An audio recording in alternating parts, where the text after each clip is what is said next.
Hi everybody, Jeremy Siskind here. I'm the author of Jazz Piano Fundamentals. I got book 1, I got book 3. I promise you there's book 2. I'm not going to bother showing it to you. I'm also the author of Solo Standards for Piano and Playing Solo Jazz Piano. And I've been doing this every Saturday series, basically since the new year, going over essential types of jazz voicings that we teach, we learn, that are really good to know. And today, I want to talk about pentatonic voicings. And these are kind of weird ones because on one hand, they're modal voicings, right? I talked a lot about modal voicings these last 3 weeks. I'll put in some links for you if you haven't watched any of those episodes. But modal voicings are really based on a similar interval pattern that is replicated beneath or above, however you want to think about it, different notes of the mode. And pentatonic voicings work that same way, except that they work that way within the pentatonic scale, which is kind of lumpy. So pentatonic scales, pentatonic voicings are like modal voicings, but whereas all other modal voicings are very consistent, pentatonic voicings are inconsistent. So let's look at how they work. So pentatonic voicings are going to be voicings formed by stacking notes of the pentatonic scale. Now I'll show you a few variations, but the classic pentatonic voicing, like 9 times out of 10, probably more than that when somebody says pentatonic voicings, the classic one is that you're going to take every other note of the scale. So pentatonic scales, here's your C major pentatonic scale. And one thing that's nice about this is that major and minor pentatonic scales of relative keys have the same 5 pitches. So that means that when you've learned your C major pentatonic voicings, you've also learned your A minor. If you're interested in pentatonics, Jazz Piano Fundamentals book 3 has a ton of information about pentatonics. Like, that is a theme running throughout that book. All right. So if we're going to do our classic pentatonic voicings, what we're going to do is we're going to take every other note of the scale. So we're going to skip A, we're going to go to G, then we're going to skip E, go to D, we're going to skip C, go to A, and then skip G and go to E. So this first one here also turns out to be a quartal voicing. You can see that it's arranged completely in fourths. I know I always sound weird when I say the word quartal, but I want to distinguish it from the word chordal, like a melody and a chord, 2 different things. All right, I'm going to go a little bit faster now. The second one, slightly different form. You can see that there's a third between those 2 notes. The third one is going to be a so what voicing. All right, Q here, and all right, SW here. So there's a lot of, what word do we want to use? I guess similarity, for lack of a better word. There's a lot of interchange between these voicing types. These are all almost quartal voicings, except that they have some thirds in them, or usually just 1/3. And let's see, I am at A on top. Oops. I'm a big proponent of playing 2 notes in the left, 3 in the right. My right hand's just a lot more skilled and agile than my left hand. So even though I've written these differently depending on how high or low they are, I'm still playing 2 notes in the left hand, 3 in the right. Ooh.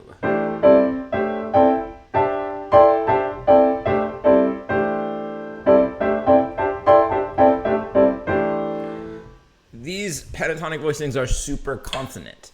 If you've watched the past couple of episodes about so what voicings and chordal voicings, you remember that some of them are more consonant than others, and then some of them are more dissonant or crunchy. Not the case with pentatonic voicings. Because the pentatonic scale has really no dissonance built into it, it's removed the dissonant parts of the major scale.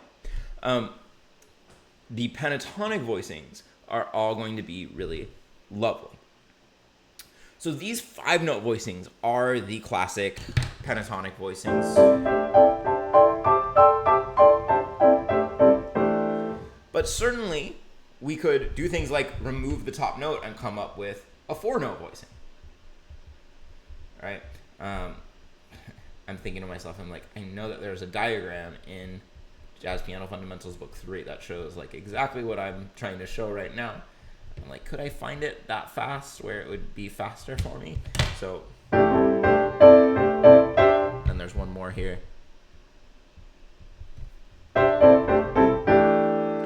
And one thing that we can do that's very cool is we could also put some notes down an octave. So for instance, let's take the top note here down an octave and we'll form a different kind of pentatonic voicing. So this is just to show you, this could be a one-handed pentatonic voicing now. You know, we don't necessarily have to be limited to these 5-note voicings. So now we have...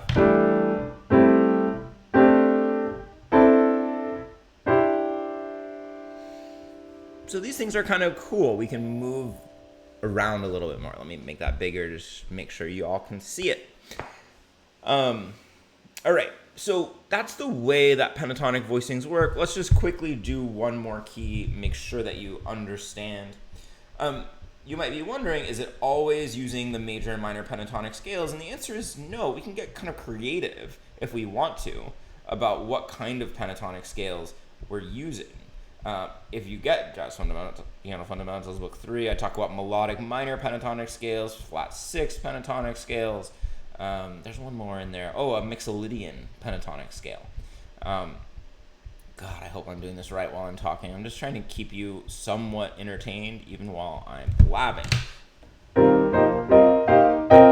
think I did it.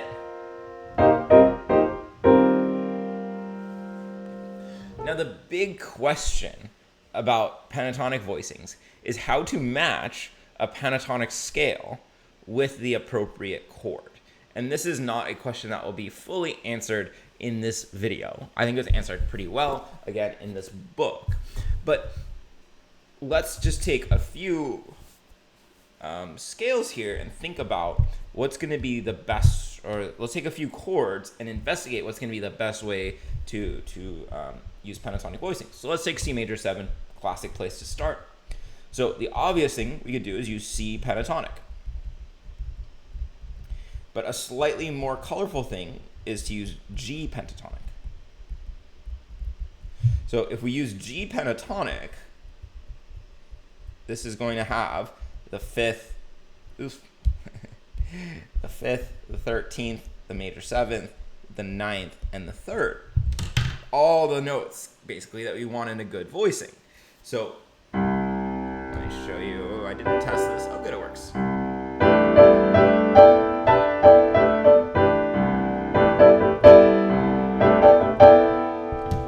And if we want, well, okay, let's stop there. So, the pentatonic scale based on the 5 is a really excellent one to use for a major chord. For a minor chord, we're going to be pretty good using its own minor pentatonic.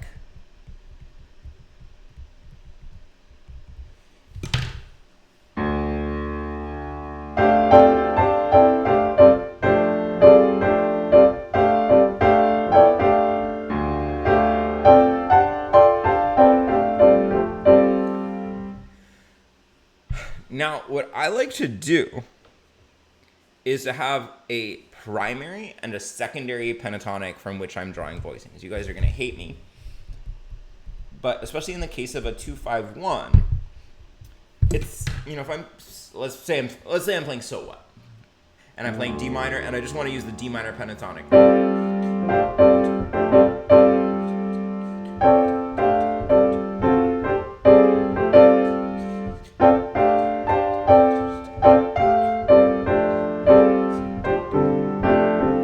There's my D minor pentatonic comping. If you think like me, you think that sounds fine, it's bland.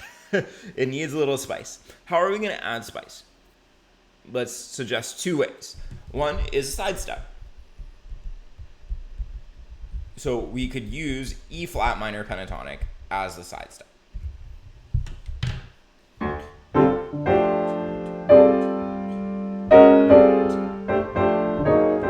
Classic thing to do in modal playing.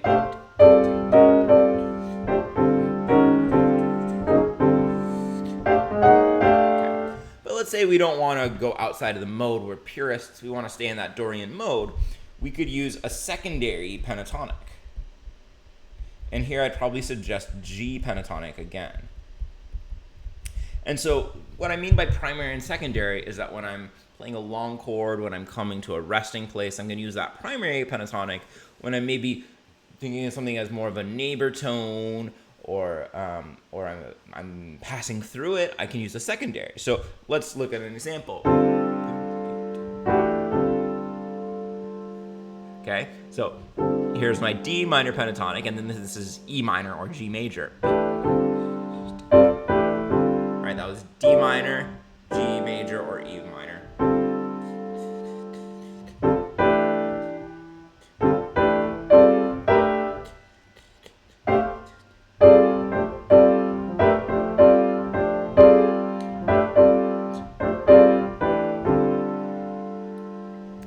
And so that makes things more colorful. Certainly, I can add more things.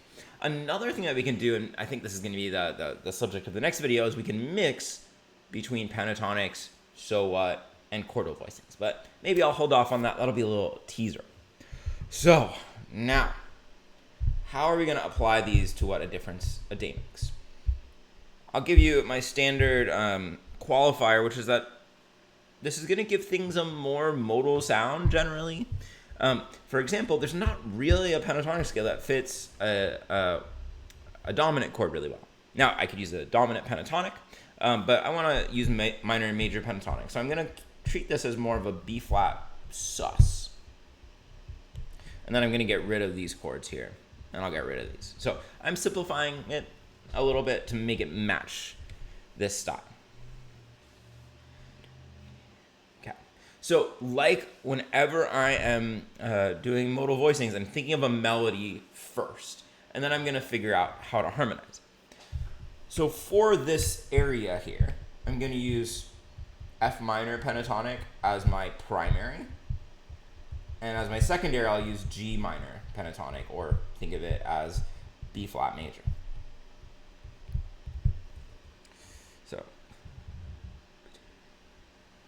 So do, oops, 1 2 deep D O,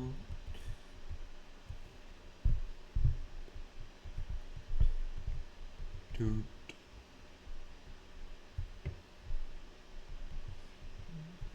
1 2 3 4 1 do do. Ooh. Okay, so let's harmonize this melody. All right, so I'm going to think about the F minor, or the same as A flat major pentatonic scale, and I'm going to harmonize every other note here. And then here, this D is not a member of that pentatonic scale. It's functioning as a neighbor. So this is going to be G minor pentatonic. I never know whether to acknowledge both the major and minor versions, or or what. So just bear with me. Hopefully I'm doing okay for you. All right, anybody know some good jokes? All right, so now I've got an A flat, so I'm going to harmonize that again with F minor. And so this is, excuse me, this is making it sound kind of like a B flat sus. Because we have, let's see, if we're thinking about it as B flat sus, we've got the 7th on top, the 4th, the root, the 5th, and the 9th. All right, so we're going to E flat major. Now I could use E flat major 7, but I'm going to choose to use a B flat. Sorry, I could use E flat pentatonic, but I'm going to choose to use a B flat pentatonic. Remember, on major chords, the pentatonic based on the 5th is a really lovely choice, just slightly richer than the pentatonic based on the 1. So now I'm going to use the pentatonic based on the 1 for this one, and then of the 5 for that one. You might be wondering why. I could use the pentatonic of the 5 for both, and I just like creating a little bit of contrast from one chord to the next. I don't like repeating myself. And then let's see. I think because this is the end of the phrase here, I'm going to use the pentatonic based on the 1. It feels just a little bit more stable.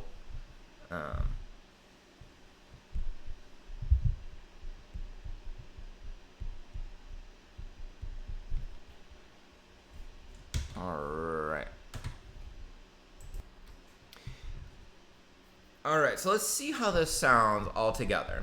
And I've made one change here. I put the video on pause. That's a state secret. But the change is that I liked a little bit more motion there. So here I can use the F minor or A flat major as kind of like a substitute, a stand-in for the dominant chord. And it creates a little kind of feeling of dominant to tonic for me. So let's hear how this sounds. 1, 2, 3.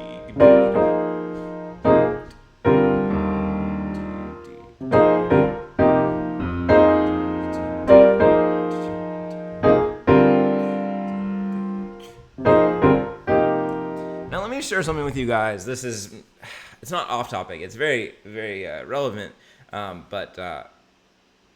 So I do a lot of teaching, and articulation makes such a big difference between how my voicing sound and how my students' voicing sound. You can play the same notes, but you have to have a good swing feel. So for instance, I'm really connecting between the two of those with my fingers as much as I possibly can. My students, I hear them do this.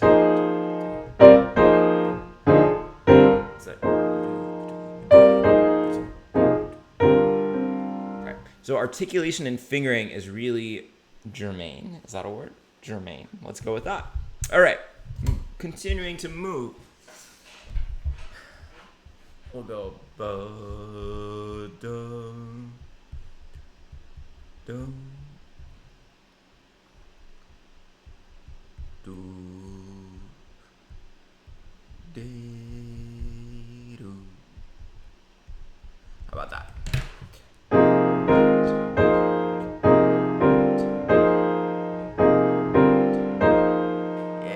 So we're going to alternate again between F minor and G minor and F minor. And what's kind of cool about these is that G minor is just a whole step above.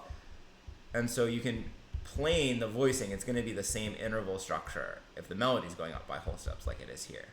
Bo, do, back to F minor. This is going to be the so what form of the pentatonic voicing. Hopefully you've been watching all these and you know what that means and you're with me. Otherwise, you can go back and watch more.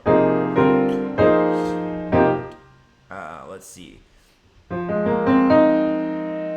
is kind of an interesting moment because this is an important note, but it doesn't match the F minor 7 voicing. So I've got two choices. One is I could change the note, but I'm going to choose to use the G minor 7 voicing. It doesn't really define that B flat 7 sus chord too well, but we'll live.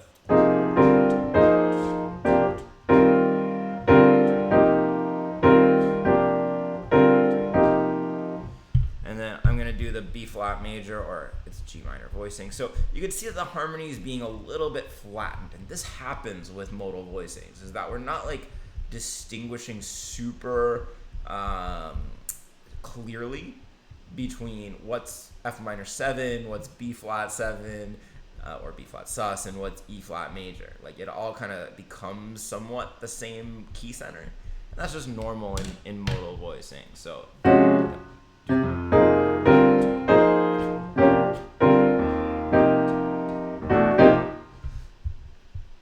we talked about doing a side step, so let's do a little side step there. So the melody is going outside the key, it's acting as a neighbor tone.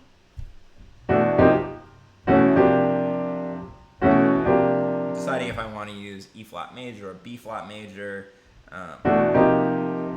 Let's use E flat major here.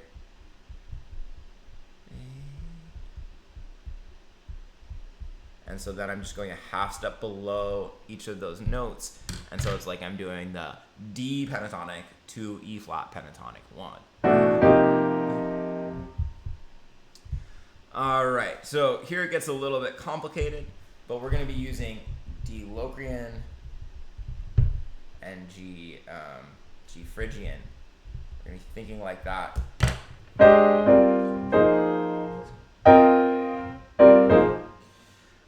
So we're going to be principally using the F minor. We're really going to be using the same two pentatonic scales that we used above. Why would that work? Well, because these are relative major and minor keys. So let's do that. And if you want like these formulas really spelled out for you, then check out the book. I also have a video that I can link.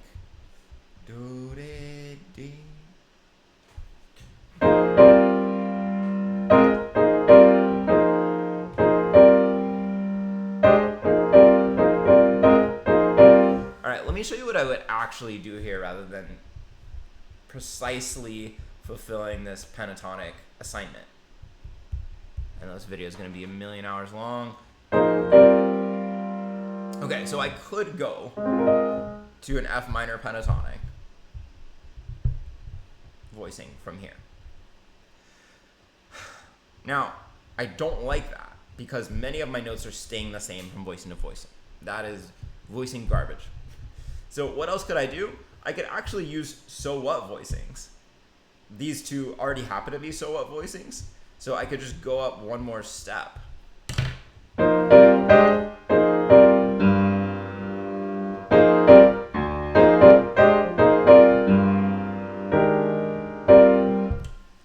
And that's how I would actually harmonize that note. Is it possible to harmonize it with a pentatonic voicing? Sure. But in this context, I don't think it's the strongest thing.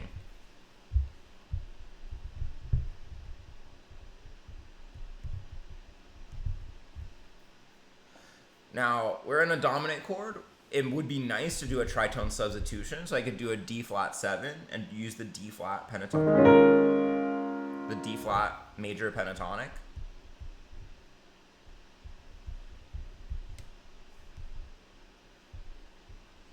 And then I'm going to use the C minor pentatonic here, and we'll keep it nice and simple. So you can see I'm already starting to mix between some pentatonic, some so what, some chordal.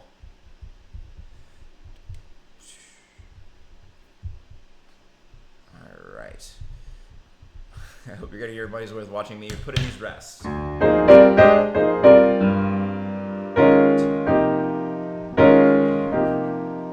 of cool.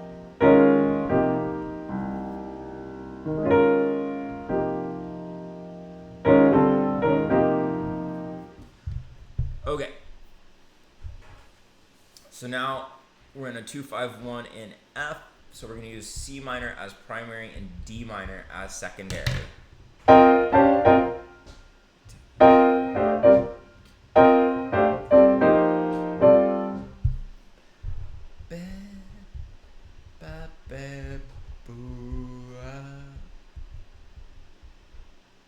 And these Fs are going to basically become F susses. So C minor should look like this.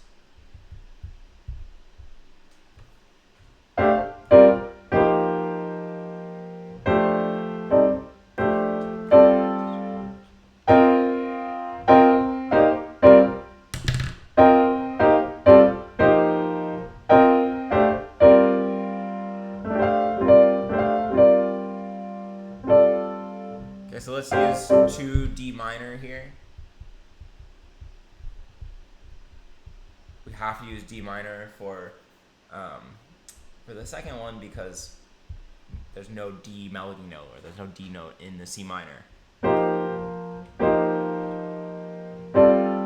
So then we again, because of that D problem, we're going to use C minor going to D minor.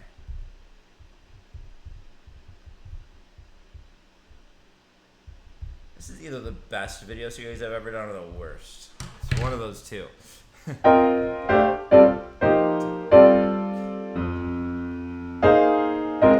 And then we're going going back to the ones that we use so much here, F minor and G minor. Ba-da-do. So I'm thinking about some kind of a sequence with the previous melody, but changing the rhythm. And let's use the tritone sub. So we're going to go to B natural, and we'll use an E pentatonic here. So let's start there. So once you have the melody note and the pentatonic scale, there's not a lot of choices. That's maybe sounds silly because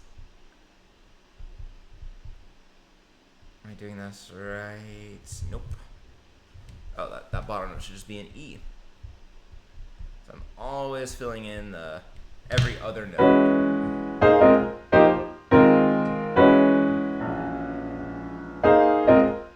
I'm gonna make the first one G minor.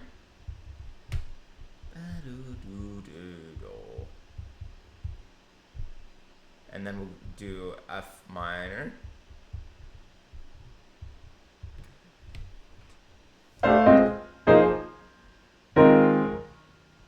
Let's see.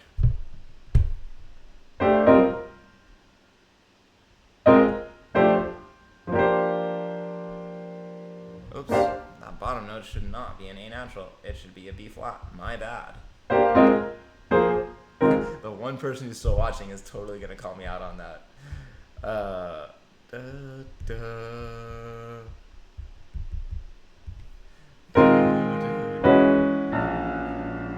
You know, and if you're playing and you get there, you might want to put a D on the bottom instead of the E to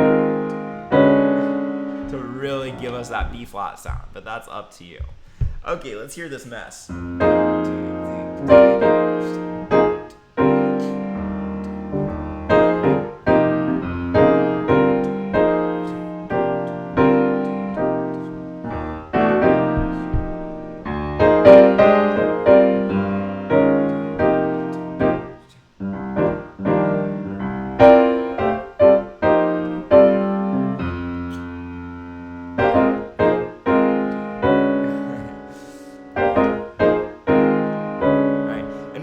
D, this becomes a classic type A-B voicing. We've got the third and the seventh of the chord at the bottom.